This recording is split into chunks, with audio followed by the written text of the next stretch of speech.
Residence की बात करें तो फ्लैट, विला, ये दो चीजें तो रेजिडेंस में आती है जिसमें आप रहते हो, ठीक है। और कमर्शियल प्रॉपर्टी की बात करें तो जिसमें जो शॉप, कॉम्प्लेक्स, फैक्ट्री, ये सारी चीजें कमर्शियल एक्टिविटी रेंज में आती है, ठीक है। तो ये दो प्रकार की प्रॉपर्टी होती है। और हम जो अभी प्रेजेंट में वर्किंग कर रहे हैं वो कर रहे हैं न्यू प्रोजेक्ट, वो भी रेजिडेंस वाला, ठीक है ना, रेजिडेंस। और इसमें हम क्या दे रहे हैं, ओनली खाली प्लॉट सेल कर रहे हैं और फ्रेश है, रीसेल का हम नहीं देखते, ठीक है। रीसेल का मतलब समझते होंगे, कोई पड़ोसी बोल दिया मेरा प्लॉट बिकवा दे, उसको हम रीसेल बोलते हैं। मकान बिकवा दे वो रीसेल होता है, ठीक है। हम फ्रेश जो स्कीम काटते हैं, जैसे अभी शिवनगर के नाम से हमारी घर रेलवे स्टेशन के पास आगरा रोड पर आई है, तो वो फ्रेश स्कीम होगी, ठीक है। वो पूरी बिकने के बाद किसी ने कोई प्लॉट सेल करना चाहता है तो रीसेल का हो जाएगा, ठीक है। यानी कि किसी चीज को खरीदकर दोबारा बेचना और रीसेल होगा। और हमेशा काम होगा वो फ्रेश माल पर ही अच्छा काम होगा, नहीं कि रीसेल में। आपको कर रहा हूं, इसको अगर किसी को कुछ भी डाउट हो तो पूछ सकता है, ठीक है। जो भी आप प्लॉट सेल करते हैं वो वर्ग गज में काउंट होता है। जो भी सेल होगी आज के बाद वो पूरा जुड़ता रहेगा। आज से पहले जो काम किया था उसका मेहनत ना मिला, वो जीरो, ठीक है। पहले जो काम होता था उसमें मान लो 100 वर्ग का आपने प्लॉट बेचा, उसमें 2% 5% आपको पे आउट दे देते थे, फिर वो बराबर। पर यहाँ पर ऐसा नहीं होगा, वो सेल आपके अंतिम क्षण तक, जब तक आप टिके रहोगे वो सेल आपके काम देगी। जैसे बात करें 0 से 499 वर्ग गज के बीच में जो भी आपकी सेल होती है उस पे आपको स्टार्टिंग प्रॉफिट जो कंपनी देती है वो देती है 200 रुपए प्रति वर्ग गज। यानी कि 100 वर्ग गज का भी प्लॉट आप सेल करते हैं तो उसमें आपको मिनिमम 20,000 रुपए कंपनी पे करेगी। कितना? 20,000। और जैसे ही आपकी सेल 500 वर्ग गज कंप्लीट हो जाएगी, 500 से 1,499 वर्ग गज, यहाँ से आपको कंपनी 250 रुपए प्रति वर्ग गज पे आउट देगी। यानी कि 100 वर्ग का भी आपका प्लॉट बिकता है तो मिनिमम आपको 25,000 रुपए कंपनी पे करेगी। और जैसे ही आपकी सेल 1500 वर्ग कंप्लीट हो जाएगी, 1500 से 3,999 वर्ग, यहाँ से कंपनी आपको 300 रुपए प्रति वर्ग पे आउट देगी। अब 100 वर्ग का भी प्लॉट बिकेगा तो आपको मिनिमम 30,000 रुपए कंपनी पे करेगी। और जैसे ही 4,000 सेल आपकी कंप्लीट होगी, 4,000 से 7,999 वर्ग, यहाँ से कंपनी आपको 400 रुपए प्रति वर्ग से पे आउट देगी। अब 100 वर्ग का प्लॉट बिकता है तो आपको मिनिमम 40,000 रुपए पे आउट मिलेगा कंपनी के बाद। और जैसे ही आपकी सेल 8,000 से कंप्लीट होगी, 8,000 से 14,999 वर्ग, यहाँ से आपको कंपनी 500 रुपए प्रति वर्ग देना स्टार्ट कर देगी। यानी 100 वर्ग का भी प्लॉट बिकेगा तो आपको मिनिमम 50,000 रुपए कंपनी पे करेगी। ये सेल हमारी बढ़ती हुई लास्ट जो स्टेज है 1,50,000 से 2,49,999 वर्ग। इस स्टेज पे आपका जो स्लैब है 1,100 रुपए प्रति वर्ग पहुंच जाएगा। और आपको इस स्टेज पे 100 वर्ग का प्लॉट बेचने पे 1,10,000 रुपए कंपनी पे करेगी। 20,000 अपना स्टार्टिंग था और लास्ट कितना जा रहा है 1,10,000 पे। काम तो वही सेम कर रहे हो आप, 100 वर्ग का प्लॉट बेच रहे हो पर इनकम आपकी बढ़ते क्रम में मिल रही है। अब ये कैसे पॉसिबल है? लाखों में लाखों वर्ग जो आप सेल करें, पॉसिबल है? अकेला आदमी कर लेगा? पर आप टीम के माध्यम से इसको शॉर्ट टाइम में पॉसिबल करके दिखा सकते हैं। जैसे for example sale plus team, जो भी सेल हुई वो ऐड हो गई। हम एक एग्जांपल ले लेते हैं। सपोज करो आपको 3 महीने बीत चुके हैं, 3 महीने आपको वर्किंग करते हुए हो गया। यदि 3 महीने में आप लोगों ने 25 लोगों को ज्वाइन करवा दिया, 25 लोग वर्किंग करने वाले होने चाहिए जो काम कर रहे हैं आपकी तरह। 25 लोग यदि चौथे मंथ हर मेंबर 100 वर्ग भी बेचेगा तो जो टोटल माल सेल होगा 2,500। 25 लोग हर मेंबर 100 वर्ग बेचता तो कितना माल सेल होगा? 2,500 है, 2,500 वर्ग। अब ये आपके अगर स्लैब में देखें तो कहां पर आ रहा है? 1500 से 3,999 यानी कि 320 स्लैब। ये आपके ऐड हो गए कि आप 300 स्लैब में आ जाते हो। और ये 25 लोग हैं जो आपके टीम मेंबर्स हैं, पर मेंबर के 100 वर्ग ही ऐड हुआ है। तो ये कहां पर है? 0 से 499 के बीच, यानी 200 की स्लैब में। आप 300 की में और ये 200 की में तो डिफरेंस अमाउंट कितना हो गया? 100 रुपए का। 100 रुपए प्रति वर्ग से 2,500 का आप निकालोगे तो आपका जो पे आउट चौथे मंथ का बनने वाला है वो बनेगा 2,50,000 रुपए का। यानी कि अगर आप पूरी तरह से शिद्दत के साथ, समर्पण के साथ पूरी मेहनत करते हैं, अपना टाइम देते हैं, उसके अकॉर्डिंग अगर आप इस पे आउट तक चौथे मंथ में पहुंच सकते हो। मान लो कि 5वें मंथ इन 25 लोगों ने वापस 100 वर्कर बेचा तो कितना माल सेल होगा? वही 2,500। 2,500 ये पहले का 2,500 तो टोटल कितना हुआ? 5,000। तो 5,000 आप इस स्लैब में आप देखोगे तो 4,000 से 7,999 के पीछे 5,000, तो ये स्लैब आपके जो आएगा 400 का आ जाएगा। इसके 5,000 से 400 की स्लैब आपको मिलेगी। और 25 लोगों के देखोगे चौथे मंथ का जो 100 वर्ग और 5वें मंथ 100 वर्ग को रेट कर लो तो 200 ही हुआ। ये 499 पीछे है यानी कि 200 स्लैब में आप 400 की में 200 की में डिफरेंस अमाउंट कितना हुआ? 200 का। 200 रुपए प्रति वर्ग से 2,500 वर्ग का निकालेंगे तो कितना पे आउट बनेगा? 5 लाख रुपए का आपका पे आउट बनता है। और इस 2 महीने में ये 25 लोग भी यदि 2-2 लोगों को भी ज्वाइन करवाते हैं तो टोटल 50 वेटिंग आएगी। 50 में से मान लो कि 50% लोग ही इन पुराने 25 लोगों की तरह वर्किंग कर रहे हैं, यानी 50 में से 25 निकाल दो, 25 को ये हमने काउंट किया, पुराने 25 और नए 25, 50 लोग हैं। यदि ये छठ में 200 वर्ग बेचे 50 लोग तो कितना माल सेल होगा? 5,000। 2,500 5 होगा, 5 तो टोटल कितना हुआ? 10,000। तो यहाँ पे देखोगे आप स्लैब में तो 8,000 से 2,999 बीच आ रहा है यानी कि 500 की स्लैब। और इन पुराने 25 लोगों के 100 वर्ग जो रेट करो ये 300 हुआ, 100 300 हुआ। और जो टीम मेंबर्स आए थे 25 वो भी इनके ऐड कर लो तो इनके 400 काउंट हुआ है। 500 से 499 कमी है 400, ये कहां पर है अभी भी? 200 में। और आप कहां हो? 500। डिफरेंस अमाउंट कितना हुआ? 300 का डिफरेंस अमाउंट आ गया। 300 रुपए प्रति वर्ग से 5,000 का निकालेंगे कितना पे आउट बनेगा आपका? 15 लाख रुपए। मैं कहता हूं ये तो मैंने 6 महीने की कैलकुलेशन बताई। यहां पे मैं एग्जांपल 50 का ले सकता हूं। क्या ये इम्पॉसिबल है 3 महीने में 25 लोगों को ज्वाइन कराना? कुछ बात नहीं। मैं कहता हूं चलो 6 महीने में भी हो जाए, चलो 6 महीने 12 महीने में भी अगर ये पॉसिबल हो जाएगा, 12 महीने बाद भी आपके अगर 15 लाख रुपए मंथली इनकम होने लग जाएगी, कौन सी बुरी बात है? चलो 5 साल वेट होने लग जाएगी इतनी बड़ी इनकम, फिर भी बुरी बात नहीं है और इसमें पॉसिबल है। आपके सामने जो फुल टाइमर के एग्जांपल भी हैं। कितने लोग हैं जो फर्स्ट डे से ज्वाइनिंग से ही फुल टाइम ले रहे हैं? फुल टाइम ले रहे हैं। हाँ मान सिंह जी आप खड़े हो जाइए। कितना टाइम हो गया मान सिंह जी आपको? 6 महीने हो गए। 6 महीने में कितना कमाया आपने? 2.5 लाख रुपए इन्होंने कमाया। तो एवरेज कितना आ रहा है लगभग? 45,000 का आ रहा है। यानी कि मंथली अभी इतना एवरेज निकल रहा है एक महीने का 45,000। 45,000 रुपए अभी में मंथली पहुंच चुके हैं लगभग एवरेज निकाले। क्या अच्छी है इनकम? और बताओ ये काम क्या करते थे पहले? फर्स्ट डे से आए थे ना उसी दिन से इन्होंने वो काम छोड़ दिया पूरी तरह से। मिस्त्री का काम करते थे, 1,000-1,500 रुपए पर डे कमाते थे। सही बात है। और पर डे की इनकम को छोड़ के इन्होंने विश्वास करके यहाँ पे टाइम दिया, उसका रिजल्ट है 2.5 लाख रुपए। और ये जो हमारी शिवनगर आई है इससे मेरे हिसाब से दिन का 2.5 से 3 लाख का पे आउट बनेगा, यानी कि लगभग इनकी 7 से 8 महीने की इनकम 5 लाख प्लस हो जाएगी। पॉसिबल है? हाँ राजीव जी आप भी फुल टाइम करें। हाँ क्योंकि देखो इन्होंने टाइम दिया है उसकी वैल्यू इनको मिली है, क्योंकि कुछ लोग अभी भी समझ रहे हैं कि हम टाइम नहीं देंगे तो हम टाइम देंगे फिर भी वैल्यू नहीं मिलेगी, ऐसा समझ रहे हैं इसलिए बोल रहा हूँ। हाँ कितना टाइम हो गया? 4.5 महीने हो गए। कितना पे आउट आपका बना है?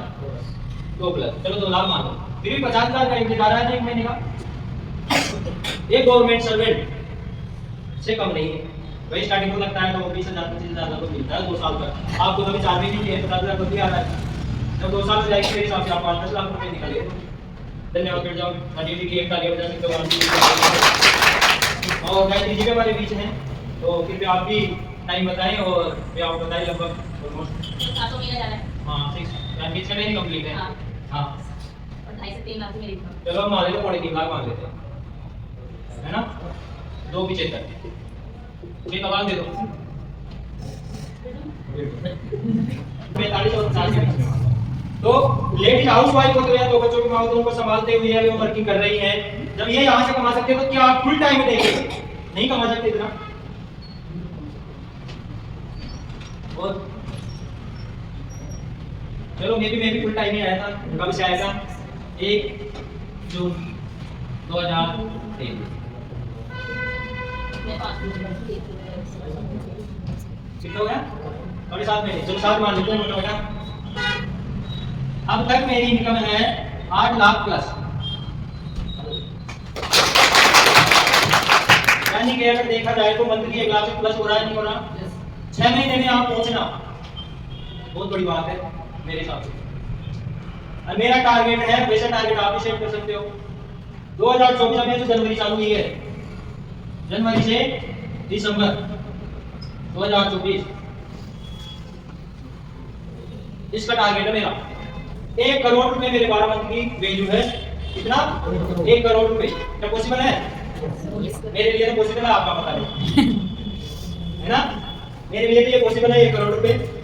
और 5 साल तक का टारगेट है मेरा इन 5 ईयर्स 125 करोड़ रुपए ये मुझे कमाने हैं ओनली 5 साल में। यानी कि अगर हम बात करें गवर्नमेंट सर्वेंट की जिसकी 1 लाख रुपए सैलरी है 30 साल में, यानी कि एक गवर्नमेंट सर्वेंट जिसकी 1 लाख रुपए सैलरी है वो 30 साल में 3 करोड़ 60 लाख रुपए कमाता है। कितना? 3 करोड़ 60 लाख रुपए। उसकी पेंशन वेंशन जोड़ के हम 5 करोड़ मान लेते हैं। मान लेते ना? क्या उसके पूरे जीवन की कीमत 5 करोड़ ही है? किसी पेंशन की बात है क्या? मैं तो 5 करोड़ ही कमाऊंगा इस पूरे जीवन में। नहीं है ना, लिखवाके तो नहीं आया। वो ये भी नहीं लिखवाऊंगा मैं यही काम करूंगा, इसके अलावा कुछ नहीं करूंगा। आप जो काम करते आए हो, कहीं नौकरी कर रहे हैं, कभी किसी ने कुछ स्किल्स अपने हाथ का काम सीखा हुआ है, तो ये तो जरूरी नहीं है कि मैं बहुत पूरा जीवन उसी में दे रहा हूं। चलो आप कर रहे हो, करते रहो, पर उसमें ये तो देखो कि मैं 6 महीने दे दूंगा, 12 महीने, 5 साल, 10 साल, 15 साल या 20 साल, 30 साल में कितना कमा लूंगा।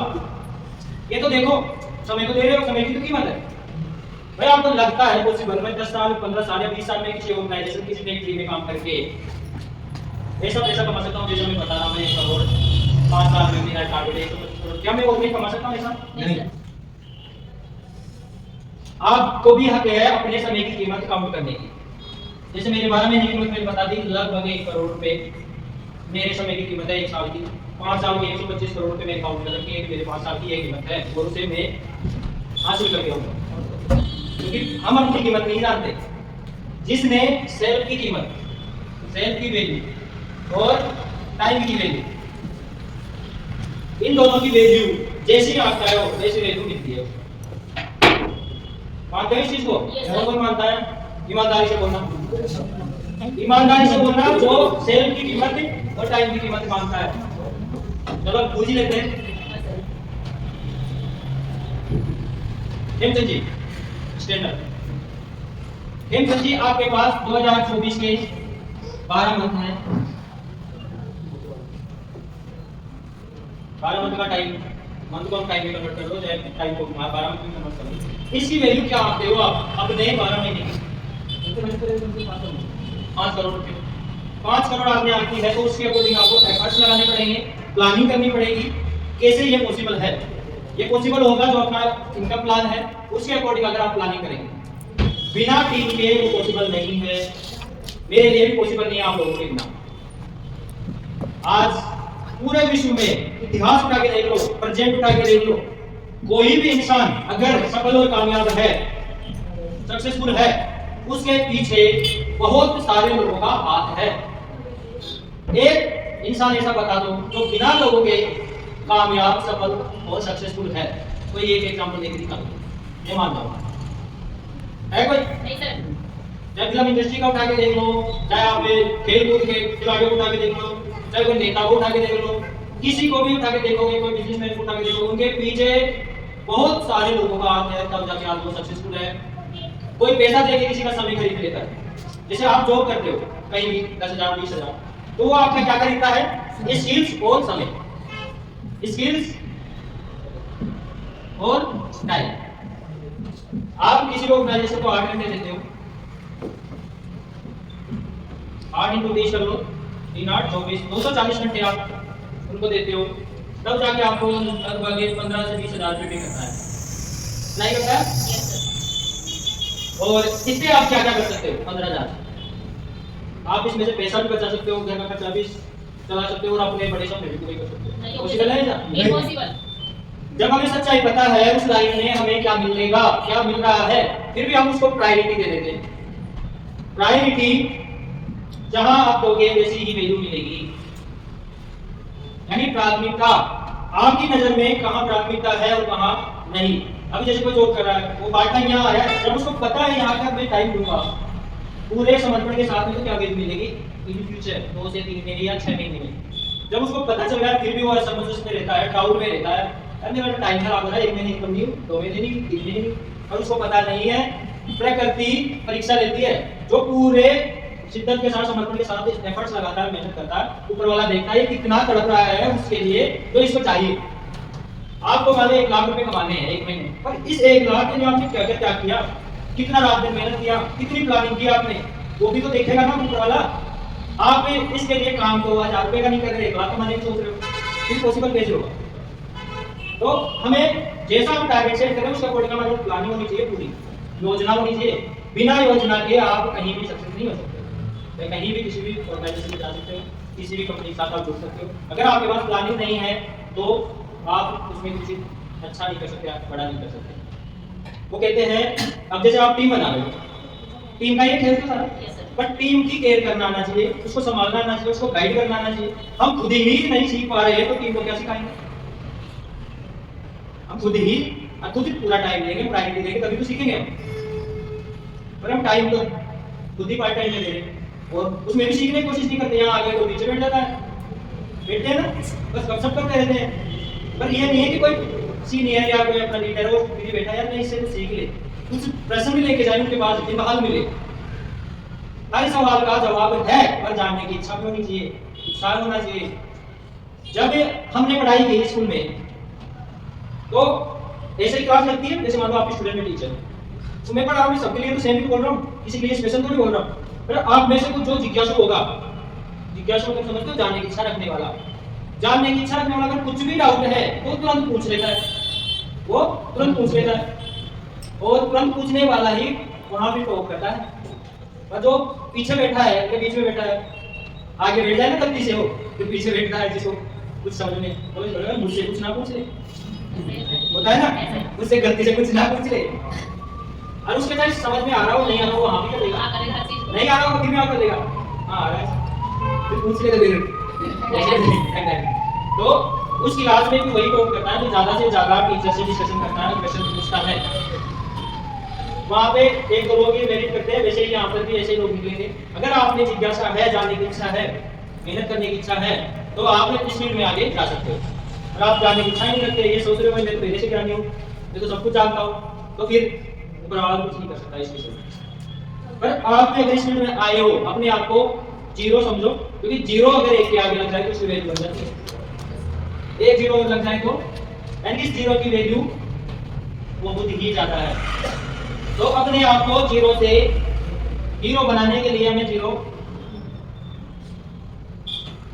यानी कि जो भी आपके माइंड में है अभी उसको आपको एक साइड रखना पड़ेगा।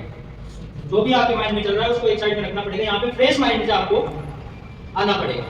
और एग्जांपल मैंने एक छोटी सी कहानी सुनाई थी, दोबारा रिपीट करूंगा मैं इसको। एक गांव में एक ज्ञानी व्यक्ति कह लो, एक ज्ञानी व्यक्ति था जो अधिकतर शास्त्र पढ़ा हुआ था, ठीक है। उसके गांव में एक और साधु आया, वो भी ज्ञानी महात्मा थे। जब वो आए तो उनको पता चला कि कोई साधु आया है, और उनको जो शास्त्र वगैरह पढ़ा हुआ था उनको गांव वाले ने बोला कि एक गांव में साधु आए हैं और वो कुछ आपको और ज्ञान दे सकते हैं। क्या बोला? कुछ और आपको ज्ञान दे सकते हैं, हम आपको ज्ञान और बढ़ सकता है यदि आप उनके पास जाएं। तो उनके कहने में उस साधु महात्मा के पास वो शास्त्र पढ़ा हुआ व्यक्ति गया और उस साधु महात्मा को बोला, गुरुजी मैंने संसार के अधिकतर शास्त्र पढ़े हैं और मुझे पता चला जैसे आप यहाँ पे आए, किसी ने मुझे बोला कि कोई साधु महात्मा आए हैं, उससे आपको और भी कुछ सीखने को मिल सकता है। तो गुरुजी मैं आपके शरण में आया हूँ और आपसे भी कुछ सीखना चाहता हूँ। तो गुरुजी ने उनको बैठाया और उनके जो शिष्य थे गुरुजी के, उनको बोला कि आप तो कभी चाय बना लो। तो जब वो जैसे ही चाय बना के लाया तो गुरुजी आमने सामने बैठे थे, डाइनिंग टेबल पे उन्होंने रख दिया, मग लाया और कप में रख दिया खाली और मग रख दिया। तो गुरुजी के हाथ में मग पकड़ा दिया। तो गुरुजी ने जो सीखने आया था उसके कप में चाय डालना स्टार्ट किया।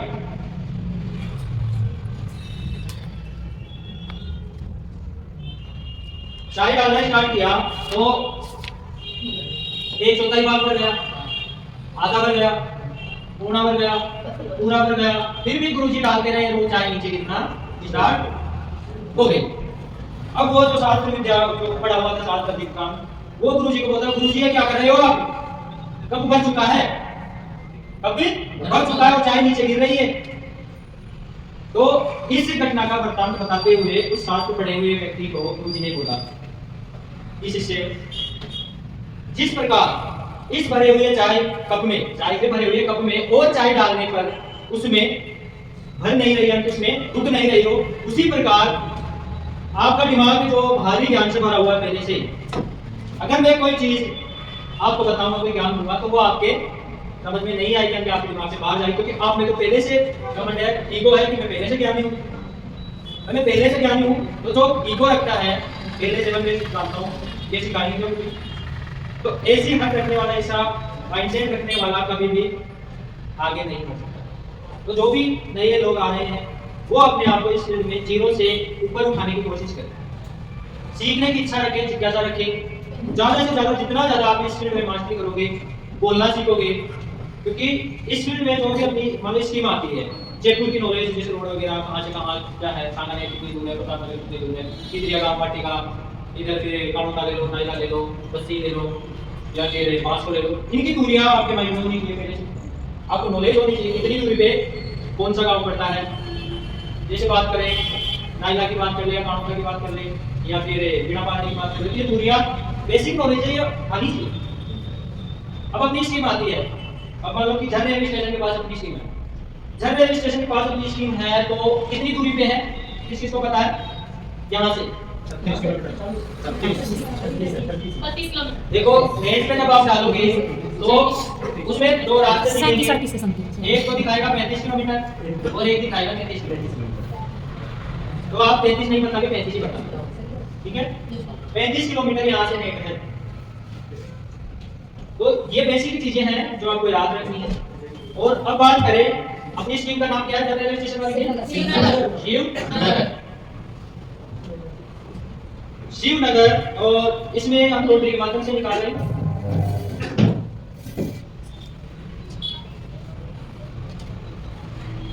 शिवनगर में यदि कोई डायरेक्ट रेटे पूछे, डायरेक्ट, तो उसको ये ट्रेनिंग का पार्ट है कैश। अगर कैश पेमेंट की बात करें, कैश में अगर वो लेता है, बोलता है पूरा पैसा एक साथ दूंगा, तो क्या रेट लगेगी, उनको बोलते हो 3500 रुपए प्रति वर्ग कैश में रेट लग जाएगी। और यदि वो किस्तों की प्लानिंग कर रहा है तो 4000 की रेट लगेगी। उसमें भी कंडीशन बता दो आप, 50% पेमेंट, यानी कि 50 लाख दे रहा है तो 2 लाख का हो गया, 1 लाख रुपए 50% पेमेंट एक मंथ में हमारे पास आ जाना चाहिए, कंपनी में डिपॉजिट हो जाना चाहिए।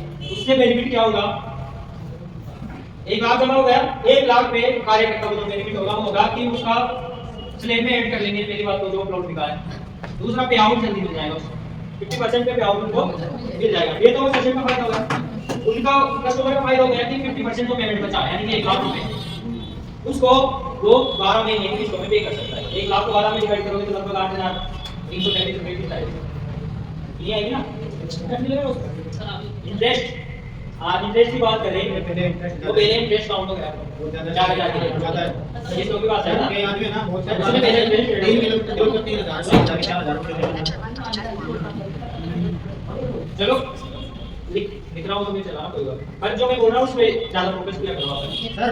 मैं कह रहा हूं कई लोग है ना मानो से 3 किलोमीटर दूरी पर 3000 बता रहे, तो इतनी दूरी पे 4 बताने में देने में बहुत फर्क होता है। नहीं सर, मेरे से एक दो ग्राहकों ने बोला ही है, ये जाए कौन पे बोलो, मंदिर माफी की जमीन हो सकता है, मैं मंदिर की जमीन को बेच रहे हो, जहां ज्यादा सस्ता दिखे कुछ ना कुछ डाउट है, ये ध्यान रखना। आगरा रोड पे फर्जीवाड़ा बहुत ज्यादा चलता है, ध्यान भी रखना है, इसलिए वहां पे कॉलोनाइजर कॉलोनी काटने से लगते हैं, डाई की बात करते हैं काफी, इसी कारण तो विशेष ध्यान रखें, जाओगे तो भाई उत्पादन का साउंड, ठीक है। आगे बस होना है, इसलिए थोड़ा सा सावधान रहे, कोई सस्ता ज्यादा बताता है तो उसको भी आप अलर्ट कर दे, तो थोड़ा सा सावधान होकर लेना चाहिए, ठीक है।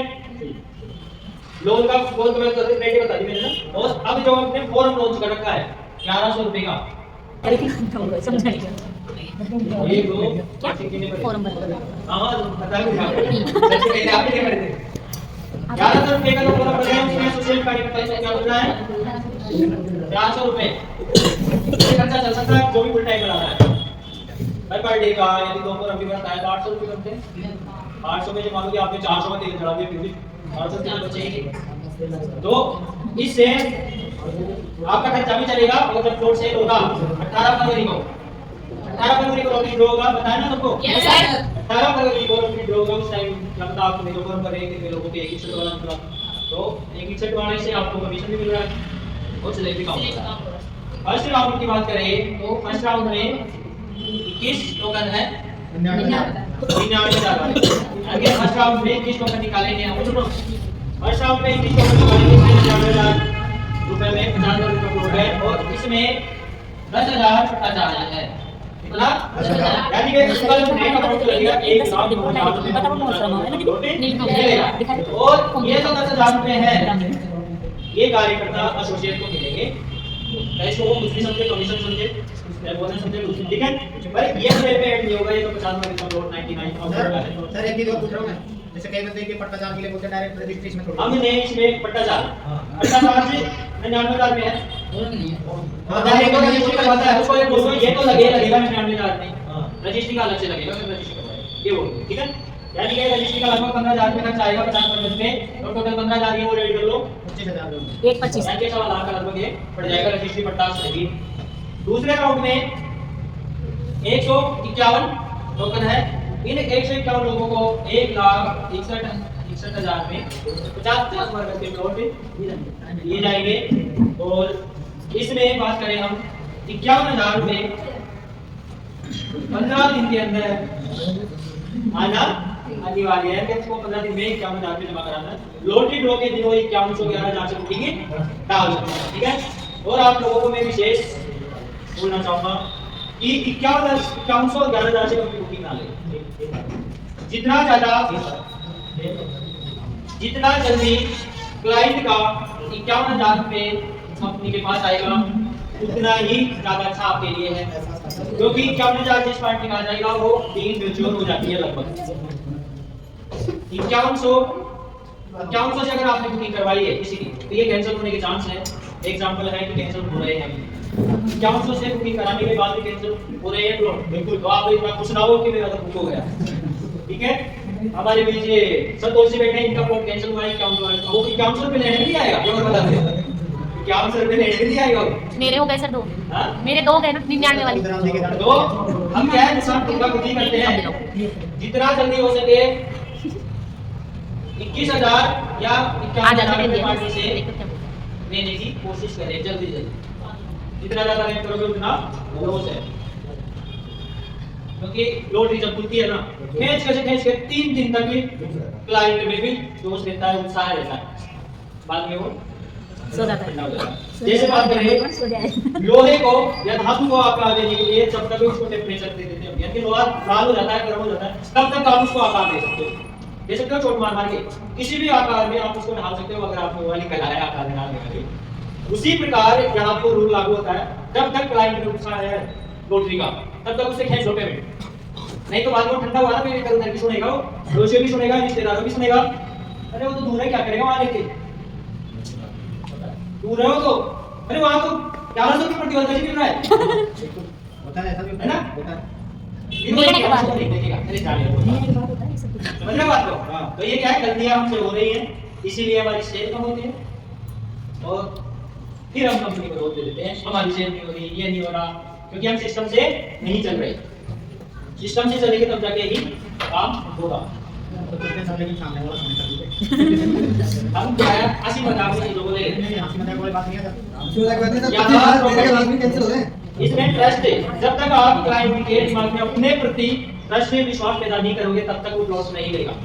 प्लॉट नहीं बिकता, आपका विश्वास बिकता है, आप पर उसका किस तरह विश्वास है वो बिकता है, नहीं कि प्लॉट। यहाँ पे एग्जांपल है, नीचे देवी साहब अंकल जी बैठते हैं, लगभग उम्र होगी 56 साल की होगी, 56 साल, बिना दिखाए प्लॉट बेचता है वो, क्या विजिट भी नहीं कराते, फोन पे ही प्लॉट बुक करा देता है, पार्टी देखने नहीं आती, पूरा पेमेंट भी मंगवा लेता है, और नहीं लेता तो डांट भी देता, नहीं ले उसको डांट भी देते हैं, डांट भी छोड़ देता है तो बता। सोचो तो यहाँ पर उनका ट्रस्ट बिल्ड हो चुका है, उनका विश्वास लोगों के दिलों में राज कर रहा है, एक तरह से छा गया, ठीक है। तो ऐसे ही आपको भी विश्वास लोगों के दिमाग में पैदा करना पड़ेगा, भाई आप पे कितना विश्वास करते हैं। आपने किसी को बोला ये चीज बढ़िया है आपके बच्चों के काम आएगी, तो विश्वास अगर वो कर लिया ना तो ले लेगा, अगर आपके विश्वास नहीं लेगा। आज हमने 51,000 के भी प्लॉट, एक 50,000 का प्लॉट, 51,000 में 61,000 में दिया, क्या मैंने नहीं बताया क्या रिश्तेदारों ने बताया, पर उनको विश्वास नहीं है इसलिए वो प्लॉट मेरे से नहीं ले पाए। अगर मेरे को विश्वास होता तो ले लेते, यार अपना तो खास है, गलत चीज छोड़ देगा। पर उनको विश्वास नहीं है इसलिए वो मेरे प्लॉट नहीं लेते। अब विश्वास कर लेते तो 51-51 हज़ार उनका प्लॉट हो जाता जयपुर में, लगभग ग्रामीण एरिया मान लो।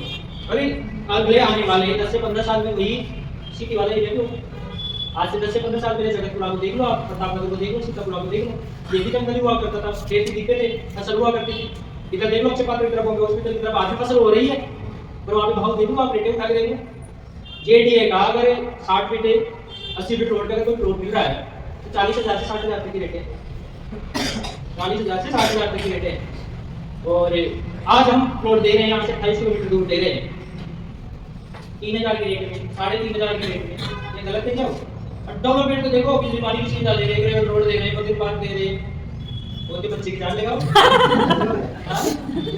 फिर वो बोलते हैं जेडीए है क्या, बोलते हैं जेडीए है क्या ये? हां बोलते हैं सर। भाई जेडीए का चाहिए आपको 3 गुना की मत करनी पड़ेगी, जेडीए कब दे देंगे? जेडीए का वही क्वेश्चन करना जिसके बाद पैसा है, इसके बाद पैसा है। भाई जयपुर में गरीब भी है, अमीर भी है, हनुमान जी पर गरीब लोग कितने हैं? 95%, सही करूँ क्या ना? और 5% क्या है? अमीर लोग। अभी इन 5% को क्या चाहिए? जेडीए। और इनको क्या चाहिए? पंचायती। और ये कीड़ा इनके भी चलता है, ये बताओ ये 50% लोग इनकी वजह से तोड़ नहीं पाते, इन 5% की वजह से। तो ये कहते हैं जेडी बड़ा के तोड़ जाएंगे, पता ही नहीं चलेगा प्लॉट कहाँ है तुम्हारा। गवर्नमेंट कर पे दफ्तर करके इनको प्लॉट नहीं लेना, नहीं लेने देते, चाहे उनको सस्ता ही मिल रहा हो। तो 95% लोग जो सोसाइटी में जा रहे हैं वो गरीब लोग हैं, मजदूर कैटेगरी के हैं, 10 से 15,000 20,000 30,000 या 40,000 में कमाने वाले। इन 5% में या तो कोई बिजनेस में जाता है, या कोई 50,000 रुपये सैलरी वाला गवर्नमेंट सर्वेंट आता है, प्राइवेट सेक्टर का आदमी आता है। पर इस 95% में मजदूर लाइन का लोग जो 10-15,000 20,000 कमाता है वो आता है। आज ये खर्चे इतने हैं आज के टाइम में, अगर 5 मेंबर है ना 50,000 का चार्ज कितना 50,000, और आने वाले अगले 5 साल में 10 साल में ये डबल होने वाला है। अब उसकी तैयारी कर लो। महंगाई बढ़ रही है, घट रही है? बढ़ रही है। अगर आपकी इनकम कितनी बढ़ रही है ये भी देख लो। भाई इनकम कितनी बढ़ रही है ये भी देखो। तो हमें क्या है, सावधान होने की आवश्यकता है, प्लानिंग करने की आवश्यकता है आगे इस महंगाई के साथ कैसे हमें आगे बढ़ना है। महंगाई कुछ नहीं है, बस आपकी इनकम नहीं बढ़ाना आ रहा आपको। इनकम बढ़ा लो ना, अपने आप में महंगाई कम हो जाएगी। भाई अपनी इनकम बढ़ेगी तो महंगाई रहेगी क्या? नहीं रहेगी। पर हम भगवान को शिकायत करते हैं महंगाई हो गई इसलिए मेरे खर्चे नहीं चल रहे। इस समय को देखकर आप कुछ काम ऐसे पकड़ो ना जिसमें इनकम बढ़ी हो सके। तो इनकम को बढ़ा लो, आप महंगाई अपने आप कम हो जाएगी। तो हमें इसी के साथ में जैसे ये मैंने बता दिया जेडीए पेशे वाला होता है, मान के जाओ जिसके पास करोड़ों लाखों रुपए पड़े हैं, कीमत लग रही है, उनके लिए तो ये जेडीए है। पर जिनके पास 2-4 5,000 10,000 बचाता है महीने का, उसके लिए सोसाइटी है। जयपुर में छत तो सबको चाहिए ना, गरीब को ना अमीर हो। जब छत सबको चाहिए तो फिर प्लॉट भी सबको। तो ये अमीर लोग भी प्लॉट लेंगे और गरीब लोग भी। बस फर्क इतना हो जाता है, जो प्लॉट हम दे रहे हैं 50 वर्ग का सोसाइटी का, और जेडीए का भी दे रहे हैं लोग। तो जो जेडीए का है इसमें क्या है, सुविधाएं दे देते हैं, बड़ा पार्क बना दिया, पानी की एक टंकी ऊपर बना दी, फिल्टरवाड़ी एक नीचे बना दी, एक कम्युनिटी हॉल दे दिया, और डिमार्केशन दे दी, डामर की रोडें दे दी, टाइल्स इंटीग्रेटेड रोड दे दिया, रोड लाइट लगवा दी। तो वो कस्टमर से तो ले रहा है पैसा, वो जेब से लगा रहा है क्या?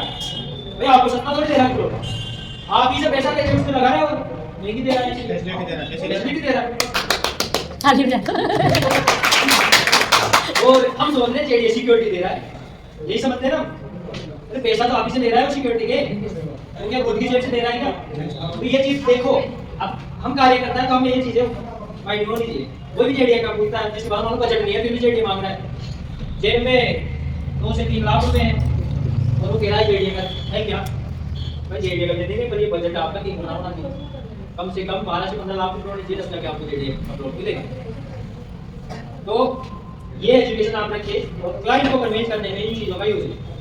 तो दूरी का क्वेश्चन करें तो सीधी सी बात है, जो मेरे उदाहरण दे रहा हूं, आज से 10 से 15 साल पहले जगतपुरा क्या था, प्रतापनगर क्या था, सीतापुरा क्या था, लूडियावास क्या था, बंद हो गया, चालू है। तो ऐसे उदाहरण दें क्योंकि वो गांव से उठ के यहाँ प्लॉट देखने आ रहे, अब यहाँ से 28 किलोमीटर दूर हम किसी गांव में प्लॉट दिला रहे हैं, तो बताओ क्या सोचोगे, ये तो गांव है, तो गांव में रह लूंगा, ये तो गांव है, तो गांव में रह लूंगा, तो गांव में तो रह लेगा। पर आपके गांव से ये तो देखो एयरपोर्ट कितनी दूर है, रेलवे स्टेशन कितनी दूर है, कॉलेज यूनिवर्सिटी कितनी दूर है। सुख सुविधाओं के पीछे यहाँ लोग आते हैं, रोजगार के पीछे लोग आते हैं, और इसीलिए प्लॉट चाहिए उनको आईना दिखाना आना चाहिए एग्जाम्पल के लिए। तो ऐसे एक्सक्यूज नहीं होना चाहिए मेरा प्लॉट वीडियो, क्योंकि हम उसको गाइड नहीं करते थे तो प्लॉट कैसे वीडियो। तो उनको दूरी का अगर क्वेश्चन आएगा तो ये उनके माइंड में डाल दो, बच्चे ने गांव से पता तो एयरपोर्ट कितनी दूर है, एयरपोर्ट कितनी दूर है, पूरे कॉन्फिडेंस के साथ बोलो, पूरी आवाज में बोलो, विश्वास के साथ बोलो, अपने आप तक देगा बैठ गया ना दिमाग में। आज के बाद इस दूरी का क्वेश्चन नहीं आना चाहिए, दूरी, क्योंकि आज से लगभग 20 साल पहले मेरे पापा जी ने प्लॉट लिया था महेश नगर, कहा महेश नगर। आज उस कॉलोनी की बात करें तो वही प्लॉट कम से कम 70 लाख का है, वही प्लॉट आज के टाइम में 70 लाख का है। उस टाइम मेरे पापा जी ने यदि उस प्लॉट को रख लिया होता, बेचा नहीं होता, आज 70 लाख के मालिक होते। बताओ कारण क्या था उसको बेचने का? तो यहाँ पे नदी नाला है, खड्डे हैं, मेरे बच्चे यहाँ रहेंगे क्या पता 50 साल में कुछ होगा नहीं होगा यहाँ से। अरे जो जिन्होंने ले लिया चक्कर देख के कैसे जेल के, आज वो मेरे गांव वाले बोलते हैं महेश नगर ले लिए, हीरापुरा ले लिए, दिल्ली भी है, आज वो करोड़पति है सिर्फ प्लॉट के बदौलत। इसके प्लॉट के आज बूढ़ों के भाव में हम प्लॉट दे रहे हैं 2 लाख 3 लाख रुपए का, उसमें लोग सोच रहे हैं दूर है, उनको पता नहीं है। आप खुद नहीं कर देंगे तो अपने बच्चे तो कर देंगे, वो तो नहीं कहेंगे कि पापा जी ने जंगल देके ले लिया, देखकर भी ले लिया, आई दे दे क्योंकि हमारे जो दूर आती है सोचना पार्टी ये बोलती है बजट देखती है वो देखो तो फ्यूचर नहीं देखती है वो, बजट का बजट भी दिखा दो, वो नहीं देखती है। आप बोल दो पूरे कॉन्फिडेंस के साथ, आप जहां मांगोगे वहां दूंगा, बस पैसा लगेगा। वो बोले जगतपुरा चाहिए, आधा जगतपुरा में दूंगा मैं, 50 लाख रुपए जेब में रख के लाऊं। अब उसके बाद मान लो कि 3 लाख 5 लाख रुपए नहीं है, 50 लाख रुपए लाएगा नहीं लाएगा। अब प्रताप नगर मांगते हैं तो प्रताप नगर कोचिंग अब आ गया 1 लाख रुपए प्रति वर्ग से ऊपर रेटे हैं, 1.5 लाख रुपए तो मैं ऊपर बता रहा हूँ ना, यानी 1 करोड़ का 100 वर्ग का प्लॉट है, खाली प्लॉट। तो ये चीजें बताना ना चाहिए, यानी क्लाइंट से कन्विंस नहीं होना, हम क्या उससे मोटिवेट हो जाते हैं, वो 2-4 क्वेश्चन कर लिया, क्योंकि हम दबते, हमारे दबने का कारण ये होता है कि हमारे पास नॉलेज नहीं है, नॉलेज का अभाव है, कॉन्फिडेंस का अभाव है। भाई आपने आत्मविश्वास होना चाहिए कि मैं जो चीज दे रहा हूँ वो गलत नहीं है, आज मैं जो दे रहा हूँ इसके भविष्य के लिए दे रहा हूँ, इसके काम आएगी, इनके बच्चों के काम आएगी। तो पहला विश्वास तो खुद पे होना चाहिए, हमें खुद पे भरोसा नहीं है, हम खुद ही आर्गुमेंट करने लग जाते हैं, तू नहीं ले सकता, मेरे जानकार नहीं ले सकता, मैं तो खुद ही नहीं ले सकती यहाँ पे पानी पिला। तो जब हमारे माइंड में ही ऐसे क्वेश्चन आ जाएंगे, उस चीज की कमियां हम ही ढूंढने लग जाएंगे, तो क्या उसकी खूबियां बता सकते हैं हम? कोई भी सेल्समैन कोई भी प्रोडक्ट मार्केट में लेके जाता है तो सिर्फ वो उसकी खूबियां बताता है, नहीं कमियां। देखा है किसी सेल्समैन को कमियां बताता हो? नहीं देखा नहीं। फिर हम सेल्समैन है, हम क्यों कमियां बताते हैं? खुद क्यों डिमोटिवेट होते हैं कमियां देख तो वो सेल्समैन नहीं बन सकते। अगर वो बेचने वाला है तो वो सेल्समैन नहीं बन सकते, और जिसने बेचना सीख लिया वही बापू बनेगा इस फील्ड में, वही बापू बनेगा। बेचना था कुछ, मैं भी फर्स्ट टाइम गया था घर वाली स्कीम में, पर हमने 2 स्कीमें देखी थी, एक जमीन और देखी थी, वो देखी थी हमने जटवाड़ा बोर्ड के पास में, यानी कि वहाँ पे आटा फैक्ट्री है, उसके पास थी वो जमीन। तो भाई ये रोड से मुश्किल से 300 मीटर ही अंदर थी, पर वो मेरे मन को भाग गई, जमीन बढ़िया है, गाँव के लोग उनके हाईवे पे आ जाएंगे, इससे बड़ी बात तो क्या होगी। मैंने फिर दूसरी वो झरवाड़ी देखी, झरवाड़ी पे मैंने थोड़ी सी कमेंट की, उसको देखो पहली प्रायोरिटी हमने वो वाली दे दी थी जटवाड़ा वाली, वो दूर है फिर भी मैंने प्रायोरिटी दे दी कि ये माल रुकेगा नहीं, मेरे पास आ गया भेज दी। फिर सेकंड प्रायोरिटी अपनी झरवाड़ी थी। अब झरवाड़ी की खूबियां निकाली मैंने, खूबियां निकाली तो वहाँ पे 600 फीट रोड की मार्किंग हो चुकी है रेलवे लाइन के पास, कितना 600 फीट प्लस पॉइंट हो गया। और अपनी स्कीम है 60 फीट रोड पे डाबर रोड पे है, किस पे? 60 फीट रोड है। डाबर का रोड है, 60 feet road. Yes.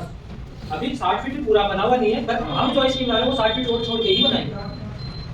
60 feet road, 600 feet road. अब सुनो, किस हिसाब से अपनी स्कीम और हाई टेंशन लाइन हो जाएगी। 80 फीट रोड हो रहा है, हाई टेंशन लाइन। ये रोड कितना है? 80 फीट। सर ये अपनी स्कीम है, आगे भी जाएगा 80 फीट वाला रोड।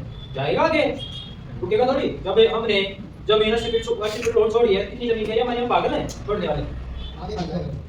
जहाँ हाई टेंशन जा रही है उसके साथ साथ चल जाएगा, पता चल जाएगा। हाई टेंशन के ऊपर खाना बनाई नहीं सकते। वो अगर सीधी जा रही है मेरे को लगता था वहाँ पे ठीक है। 600 feet road, 60 feet road, 80 feet road, 40 feet पे एंट्री रोड है। एजेंट में बना पड़ा है उसी के एक बार मुझे ये 40 फीट एंट्री रोड है तो कोई और है नहीं मेरी बात कहाँ है? नहीं देखने और 30 फीट अब मेरा रोड। बताओ इतनी सारी रोड है। 700 मीटर रेलवे स्टेशन, 500 मीटर पे रेलवे स्टेशन है, रेलवे स्टेशन 500 700 ठीक है। 1 किलोमीटर वाला रोड, 1 किलोमीटर हाईवे वो रेलवे स्टेशन वाला। यानी कि आगरा रोड से अगर बात करें तो मुश्किल से 700 मीटर का डिस्टेंस है। पर घुमाव लगता है फोर व्हीलर के लिए, तो फोर व्हीलर के लिए घुमाव नहीं लगता है ठीक है। तो 700 मीटर की दूरी पे आपको हाईवे या रेलवे स्टेशन, रेलवे स्टेशन जहाँ लोकल में रुकने के लिए। और अपनी स्कीम से निर्माण यूनिवर्सिटी लिखी है 2 किलोमीटर देखने के लिए लगा है ठीक है। और 3 किलोमीटर दूरी पे कृषि मंडी है। क्या?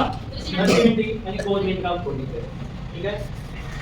सर ये 600 फीट वाला फर्स्ट पॉइंट एक बार और बता दो, ये समझ में नहीं आया। ये 600 फीट का रोड पास है, बाकी पास में है।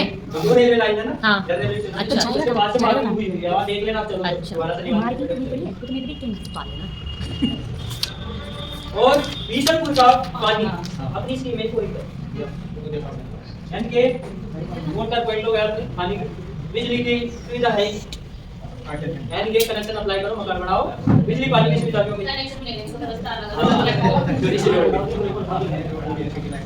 यानी कि हाईवे से 700 मीटर 1 किलोमीटर तो बिजली पानी की सुविधा हो गई। आदमी को इंसान को चाहिए क्या? जो प्लॉट ले रहा है उसको चाहिए तो सुविधा साधन समय बच सके, दोसा जाना हो, जयपुर आना हो, कहीं काम करने जाना हो, भाई समय से जाके समय से आ जाए। साधन सुविधा यही चाहिए। अभी प्लॉट लेना है तो साधन सुविधा देगा। बस ये भी पास में है, वास्को भी पास में, बस्सी में हर सुविधा आपको मिल जाएगी। चाहे हॉस्पिटल के ले लो, कॉलेज वगैरह सारी चीजें वहाँ भी है। दोसा की तरफ चलोगे तो वहाँ भी पॉलिटेक्निक कॉलेज यानी कि 2-3 कॉलेज है वहाँ पे, एक जगह है वो, एक लाइन है नटवाड़ा मोड़ के आसपास ही। यानी कि सुख सुविधा आपको सारी मिल रही है, वो क्या चाहिए? समझ गए? तो इन चीजों का माइंड होना चाहिए जब आप किसी को बता रहे हो भाई प्लॉट ले लो। वो ऐसे नहीं लेगा, पहले तो चीजें एक्सप्लेन करो। भाई बातचीत करोगे तो पहले मुझे हाल चाल पूछो, बातचीत करने का यही तरीका। हाल चाल पूछ लो, धीरे धीरे धीरे धीरे पॉइंट पे आते आप क्या काम करते हैं, क्या काम करता हूँ, मैं लोगों से यही बात करूँ। जिन जो विश्वास आप पे करते हो तो आप डायरेक्ट बोल सकते हो भाई बढ़िया इसकी मैंने भी तेरे भाई देखी है।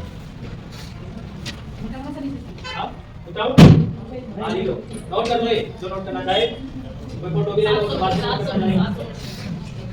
यूनिवर्सिटी कॉलेज जो अपने फोरम में है लॉटरी का, जो फोरम है रो का, वो उसकी डिटेल भी याद हो जानी चाहिए। किस राउंड में कितने टोकन है, कितना उनको मिलेगा, कितना समय दे रहे हैं। इन जानकारियों के साथ में यदि आप मार्केट में जाते हो तो आप रिजल्ट ओरिएंटेड काम कर सकते हैं। जानकारी के अभाव में आप मार्केट के थप्पड़ खा के आ जाते हैं। कॉलेज कौन सा है? 2 किलोमीटर की दूरी पे निर्माण। उसमें भी फोरम में भी दे रखा है, नोट किया हो क्योंकि हमने अभी तक फोरम ही नहीं पढ़ा आगे चलिए कुछ चीजें फॉर्म पढ़ेंगे फरवरी के बाद तो भी चाहता है भाई मेन स्ट्रीम में आगे ज्यादा से ज्यादा सीखकर बोलने की कोशिश करो। जो जितना ज्यादा बोलेगा इसके बाद जितना ज्यादा सब कुछ होगा इस फील्ड का, वो उतना ही बोल पाएगा। यानी कि जितनी जानकारी होगी उतना ही बोल पाओगे। मैं जो बोल पा रहा हूँ मेरे पास जानकारी है, या फिर मैं ले लेता हूँ भाई, नहीं आती वो चीजें मैं भी ले लेता हूँ, तो जो सीखता हूँ वही बताता हूँ मुझे। यानी कि यहाँ पे मैंने जो चीजें बताई है वो पूरे जीवन से रिलेटेड बताई है, अपनी वैल्यू, अपने जीवन की कीमत, वो सारी चीजें मैंने एक तरह से बताने की कोशिश की है। उसको जो कुछ आपने सुना समझा कर आपको लगता है ये चीज मेरे जीवन में ऐड करने वाली है, मेरे जीवन में उतारने वाली है, तो उसको जीवन में जरूर अप्लाई करेंगे, क्योंकि उस चीज का बेनिफिट तभी मिलेगा जब आप उसको अपने जीवन में उतारेंगे। सीखने को बहुत कुछ मिलता है, अगर हम उस चीज को अपने जीवन में उतारते ही प्रैक्टिकल अगर हम जीवन में नहीं करेंगे तो कोई भी काम नहीं होगा। वो कितना सुन लिया, पर किसी के एक लाइन भी लग जाती है ना तो वो अपना जीवन बदल सकता है। और ये मत सोचना कि कोई और आपको सफल बना देगा, इस दुनिया में कोई नहीं है तो आपको सफल बना दे, आप खुद हो, स्वयं सफल बनाने वाले भी आप खुद हो और असफल बनाने वाले भी आप खुद ही हो। यानी कि कारणों के कारण हम खुद हैं। आज के बाद अगर कमियां ढूंढनी है तो ऐसे करके मत ढूंढना, ऐसे करके ढूंढना, अपने आप पता चल जाएगा कि मैं कितना पानी में हूँ और कितना बाहर। देख लेना, खुद का अवलोकन करना सीखो। मैंने भी अपना अवलोकन किया है या कर रहा हूँ, करता रहूंगा आगे, तभी मैं आगे बढ़ता रहूंगा। जिस दिन मैंने ऐसे कमियां ढूंढना स्टार्ट कर दी ना तो मैं आगे नहीं बढ़ पाऊंगा, क्योंकि मैं भी कहीं ना कहीं अपनी कमियां दूर करने की कोशिश कर रहा हूँ। तो मेरी शुभकामनाएं आप सभी के साथ में है। आप भी अपनी कमियों को दूर करते हुए नई चीजें, अच्छी चीजें अपने जीवन में उतारते हुए आगे बढ़े, ऐसी मेरी शुभकामनाएं हैं। और मैं अपनी वाणी को यही विराम देना चाहूंगा। और हमारे बीच और भी लोग हैं जो बोलने यहाँ पे आपको आपका मार्गदर्शन करेंगे। और मैं अभी स्टेज पे बुलाना